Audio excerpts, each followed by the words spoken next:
Selamat sore dok, saya baru pulang rawat kena infeksi paru kemarin sampai masuk ICU. Terus pas dirawat gula saya naik sampai 500 dok.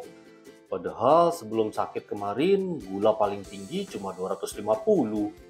Nah pas pulang kemarin gula udah bagus sih dok di bawah 200. Cuma saya disuruh lanjutin suntik insulin 4 kali sehari di rumah. Terus terang merepotkan sekali dok. Apa bisa diganti dok insulinnya? Oh gitu Pak, saya periksa fisiknya sama nanti diulang lab gula darah, fungsi ginjal, dan kita cek HbA1c-nya ya. A few moments later. Nah Pak, ini udah keluar hasil gula Bapak, justru sekarang malah kerendahan. Mepet banget Pak, di angka 80 gulanya, hampir ngedrop ini malahan. Nah cuman HbA1c Bapak memang di angka 9,5%. Artinya sebelum sakit kemarin memang gulanya juga belum terkontrol. Kalau seperti ini memang saya akan mengurangi intensitas insulinnya karena saat ini gula Bapak resiko drop. Tapi kalau sama sekali nggak pakai insulin sepertinya akan resiko gulanya tinggi lagi Pak. Oh gitu dok. Berarti sebenarnya insulin itu bisa stop atau dikurangi dok? Bisa Pak, memang pada kasus yang ada gangguan metabolisme akut, misalnya kayak Bapak kemarin kena infeksi kritis, biasanya gula darah akan melonjak tinggi karena badan Bapak sedang stres, sehingga biasanya dibutuhkan terapi insulin intensif, bisa sampai suntik 4 kali sehari. Nah, cuman ini kan situasinya Bapak sudah berbeda nih, Bapak sekarang berobat jalan dan gulanya malah turun banget. Kita perlu melakukan deeskalasi alias penyederhanaan insulin. Wah, berarti insulin saya bisa stop ya dok? Untuk kasus Bapak, karena HbA1c-nya cukup tinggi, saya nih sarannya jangan di stop total insulinnya.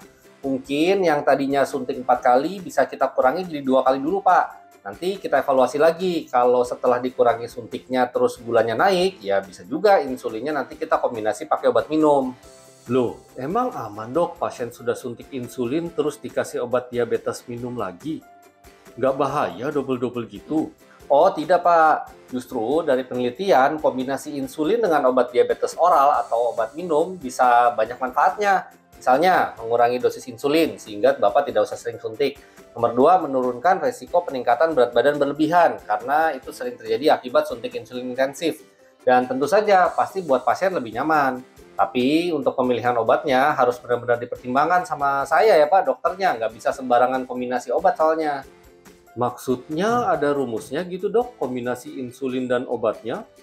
Bukan rumus Pak, obat diabetes minum kan juga ada karakteristik masing-masing. Misalnya nih, kombinasi yang umum dan disarankan contohnya insulin sama metformin. Tapi insulin juga bisa kok sama obat minum yang lain atau juga diterapi sama kombinasi obat injeksi kayak GLP-1 itu juga bisa. Nah, cuman untuk beberapa obat harus kombinasinya hati-hati ya sama insulin. Misalnya contoh kombinasi insulin dengan golongan sulfonylurea, contohnya glibenclamid, glimepiride. Itu harus pemantauan ketat banget gulanya karena kalau dikombinasi resiko gula darah drop jadi sangat tinggi. Makanya kalau saya sih lebih amannya jangan dikombinasi. Lalu yang kedua, kombinasi insulin sama golongan pioglitason itu juga tidak disarankan karena resiko berat badan nanti bisa naik banget dan bisa terjadi bengkak karena penumpukan cairan. Nah, ini kombinasinya bisa bahaya pada pasien dengan gagal jantung. Oh gitu dok, jadi tetap saya nggak bisa lepas dari insulin sama sekali ya? Tergantung kondisi pasiennya sih Pak. Kalau gulanya tinggi hanya sementara alias reaktif pada kondisi sakit akut dan HbA1c tidak tinggi, bisa aja nih setelah sakit akutnya selesai, pasien tidak perlu pakai insulin dan hanya kembali pakai obat minum saja. Ya prinsipnya sih cuma satu ya, harus dipantau gulanya berkala dan evaluasi terapi berkala oleh dokternya. Yang penting pasien gulanya tetap bagus dan tidak mengalami kejadian gula drop. Oke deh dok, berarti boleh dong saya nego suntik 1 kali aja, biar saya nggak usah ngerepotin istri saya untuk bantuin suntik melulu.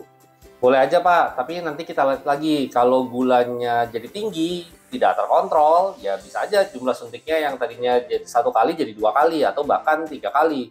Ya untuk sementara Bapak saya kasih insulin campuran yang cukup 1 kali sehari dulu deh suntiknya. Sama nanti ada kombinasi obat minum untuk mendampingi ya. Nanti kita lihat lagi gulanya 1 minggu ini. Mantap dok, lumayan banget ini cuma jadi 1 kali suntiknya. Nanti kan istri saya cukup bantuin nyuntik saya 1 kali di pagi hari. Terus gantian deh malamnya saya yang suntik istri saya. Hahaha.